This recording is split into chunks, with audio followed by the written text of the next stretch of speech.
Welcome out to the show, folks. This is Studio 321. This is your podcast host, Eddie B. So, Trump's inaugural prayer sermon. It was given by Marianne Buddy, who is one of the preachers at the I believe is an Episcopal church in Washington. They do the traditional inauguration prayer for every new president. So normally this event is more of just a prayer event rather than political. But, as usual, Trump got torpedoed this time. She kind of turned it a little political, which, to tell you the truth, you would kind of expect that. Activists, they never miss a chance to crash the party. So you kind of would expect something like that, I guess, from, these type of activists. But, and some of her speech was beautiful. Some of it was very nice. But then she basically attacked them. Let me make one final plea, Mr. President. Millions have put their trust in you. And as you told the nation yesterday, you have felt the providential hand of a loving God. In the name of our God, I ask you to have mercy upon the people in our country who are scared now. There are gay, lesbian, and transgender children in Democratic, Republican, and independent families. Some who fear for their lives. So you see what she says. She basically brings up the fact that, have mercy on people who are scared right now or uneasy. The LGBTQ community, the immigrants, they're all scared of Trump right now is what she's basically saying. But what she doesn't tell you, okay, is that the LGBTQ community has no reason to fear Trump. And as a matter of fact, her party created that fear. Her party is the reason they're all in fear right now. Because it's the same thing every election. They whip these people into a frenzy thinking that somehow they're either going to be like, I remember the one election it was, they're going to talking to black folks, or they're going to put you all back in chains. And that's just a bunch of ridiculous stuff like that.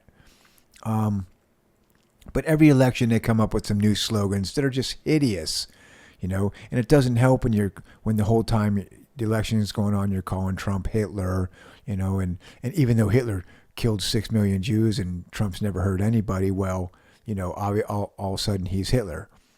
So they do this kind of stuff. They whip up fear in their own voter base so that they're actually running around thinking their lives are in danger. Now, I'm online all the time. I pay attention to a lot of comments, and part of me wants to be angry and think that these people are just crazy. Like why are they so nuts about voting and running around screaming in the streets, and then they show pictures of them crying when they lose the election. But I guess if the leaders of my party told me I would be killed or put back in chains or my rights were going to be taken away or something bad was going to happen to me, maybe if I lost the election, I would be running around crying. But you see, that's what the Democrat Party does every single election. They prey on the worst fears. So when she's talking about these communities, these marginalized communities that are in such fear, well, the LGBTQ community, they have zero reason to fear Donald Trump. He's not going to hurt them. Donald Trump is a businessman. He's trying to get the country back in shape, okay? They were hurt more under Joe Biden than they are going to be hurt under Trump because, you know what? They got to buy groceries too and pay for gas and rent and everything else. And under Joe Biden, nobody could afford it. So who is actually hurting them worse, okay? So the whole fear thing's ridiculous. Now, I find it appalling that a lady like her, who obviously has to be intelligent, she can't be a moron and be delivering the inaugurational prayer. Okay, so she has to know that what she's saying is wrong. There's no way that she could really believe that somehow he's going to hurt the LGBTQ community and take their rights away. That's silly. Now, if we're talking about the rights for children under 18 to get surgeries without their parents' permission, well then that's not rights. That's foolishness. And Trump is getting rid of that. But you see, they try to lump it into somehow that he's taken away rights, like basic human rights. Well, getting surgery when you're under the age of 18, when you can't, you can't vote, you can't smoke, you can't drink, you can barely drive a car, so how are you going to make those kind of decisions? You see what I'm saying? So taking those, that's not a right, okay? That's foolishness to allow them under 18 to do that. So when she's talking about he's going to take away their rights, if she thinks that's a legitimate right, she's crazy. But yeah, I just wanted to bring that up. But it's the same thing, man. It's almost overly tired. I mean, a few people probably listen to it anymore, but I'm done with that kind of stuff. Maybe what she should do if she wants to do some good, and because she looks like she could possibly be a rising star in her party, maybe she should look at her party and say, hey, how about you quit pumping so much fear into these young people so they're not running around terrified all the time. Maybe she should have a sermon on that. Something that made me think of after listening to her kind of attack Trump, and I was infuriated about the fear thing, because that's all fake fear induced by her own party, used to manipulate voters. And I'm a little bit of a history buff, so it made me start thinking about something. Now, this might be a little bit of a far stretch, but follow me on this. So towards the end of World War II, the United States had basically was going to invade Okinawa. If you don't know where Okinawa is, it's a Japanese island off the coast of Japan. Now, we all know the Japanese were savage fighters in World War II. They were hard to beat. A lot of suicide stuff. They had the kamikazes. Well, there's a lot of stories that I've read from American soldiers, and you can look these up. Pretty easy to find, actually.